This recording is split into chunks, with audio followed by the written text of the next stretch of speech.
20শে জানুয়ারি দায়িত্ব পেয়েছেন বিজেপির সর্বভারতীয় সভাপতি নীতিন নবীন।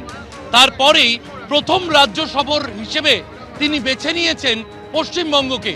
পশ্চিমবঙ্গে আজ বিকেলে অন্ডালের কবি নজরুল ইসলাম বিমানবন্দর থেকে কার্যত রোড শো করে নিয়ে আসা হয় নীতিন নবীনকে দুর্গাপুরের এই হোটেলের বাইরে নীতিন নবীনকে স্বাগত জানিয়ে গেট তৈরি করা হয়েছিল, পাশে বিশেষভাবে পোডিয়াম তৈরি করা হয়েছিল।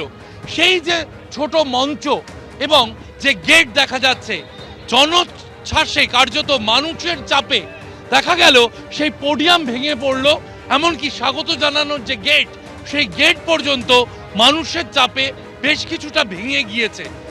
বলাই বাহুল্য, নবনিযুক্ত সর্বভারতীয় সভাপতিকে ঘিরে উচ্ছ্বাস তুঙ্গে। যে ছবি দেখা যাচ্ছে, যে উন্মাদনা দুর্গাপুরে দেখা যাচ্ছে বিজেপির সর্বভারতীয় সভাপতিকে ঘিরে, দুদিনের তার পশ্চিমবঙ্গ সফর এবং সেই পশ্চিমবঙ্গ সফরের প্রথম দিনে তিনি দুর্গাপুরে এসেছেন কমল মেলার উদ্বোধন করতে। এছাড়াও এই হোটেলে আরও একটি কোর কমিটি মিটিং আজ তিনি করবেন। ক্যামেরায় অতনু কুণ্ডুর সঙ্গে মনোজ বন্দ্যোপাধ্যায় ও শিবাশিস মৌলিক, এবিপি আনন্দ, দুর্গাপুর। দুর্গাপুরের কমল মেলায় কি বলছেন শুভেন্দু অধিকারী, সরাসরি শুনবো। আমাদের নেতা মঙ্গল পাণ্ডে দুর্গাপুরে এসেছেন কমল ভারতীয় জনতা পার্টির প্রাক্তন রাজ্য সভাপতি, প্রাক্তন সাংসদ কোর কমিটি মিটিং। শ্রমিক দাও বেশি বলেনি, আমিও বেশি বলবো না। আমি শুধু একটা কথা বলবো যে আজকে এই কমল মেলাতে আমরা একটা ভীষণ স্বপ্ন নিয়ে উপবিষ্ট হয়েছি। সেই স্বপ্ন হলো বাংলাকে তার আগের জায়গায়, গৌরবের জায়গায় আমাদের পৌঁছে দিতে হবে। আমি যশস্বী প্রধানমন্ত্রী, বিশ্বের সর্বশ্রেষ্ঠ জনপ্রিয় নেতা নরেন্দ্র মোদীজির কলকাতা মেট্রোর উদ্বোধনে দমদমের মাটিতে দাঁড়িয়ে তিনি বলছিলেন, স্বাধীনতার আগে ও পরে বাণিজ্যিক ডেস্টিনেশন ছিল কোথায়? কলকাতা, পশ্চিমবঙ্গ। শিল্পে প্রথম কে ছিল? পশ্চিমবঙ্গ। শিক্ষায় প্রথম কে ছিল? পশ্চিমবঙ্গ। আধ্যাত্মিক চেতনা জাগ্রত করার কাজ কোত্থেকে হয়েছে? পশ্চিমবঙ্গ থেকে। শিক্ষায় প্রথম কে ছিল? পশ্চিমবঙ্গ। সাহিত্যের প্রথম স্থান কার ছিল? পশ্চিমবঙ্গ। আজকে আমরা কোথায়?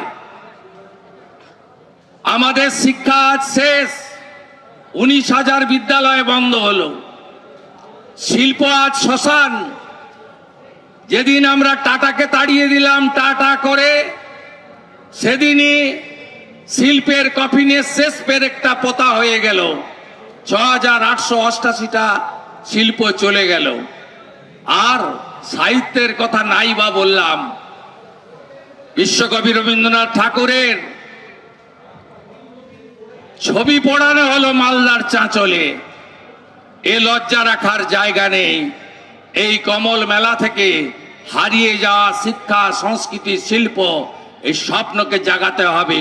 স্বপ্ন পূরণ তখনই হবে যখন যশস্বী প্রধানমন্ত্রী বিকাশ পুরুষ নরেন্দ্র মোদীজির নেতৃত্বে এই রাজ্যে সুশাসন প্রতিষ্ঠিত হবে, নারীরা সুরক্ষিত থাকবে। স্বামী বিবেকানন্দের মন্ত্র চরৈবতী চরৈবতী বলে আমরা এগিয়ে যেতে পারবো। এই মাটি প্রভু শ্রী চৈতন্য দেবের মাটি, এই মাটি ঠাকুর রামকৃষ্ণ দেবের মাটি, এই মাটি জগৎজননী মা শারদামণির মাটি, এই মাটি স্বামী বিবেকানন্দের মাটি, এই মাটি স্বামী প্রণবানন্দের মাটি। ভারত সেবাশ্রম সংঘের হেডকোয়ার্টার কোথায়? কলকাতা বালিগঞ্জ। ইসকনের হেডকোয়ার্টার কোথায়? শ্রীলা প্রভুপদ প্রতিষ্ঠিত মায়াপুর নদিয়া। রামকৃষ্ণ মঠ ও মিশনের হেডকোয়ার্টার কোথায়?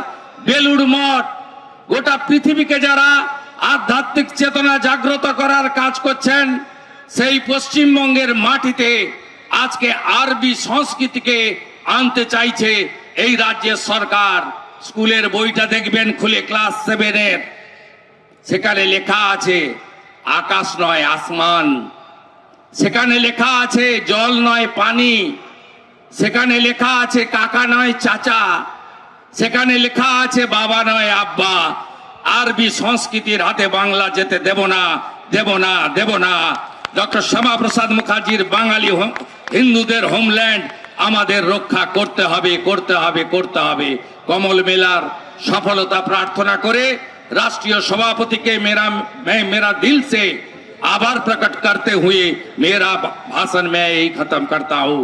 और ए बछर 150 बछर वंदे मातरम सबाई एक संगे बोलुन वंदे मातरम, वंदे मातरम, वंदे मातरम। नेताजीर माटी थेके आवाज तुलुन जय हिंद, जय हिंद। এবিপি আনন্দ এগিয়ে থাকে, এগিয়ে রাখে।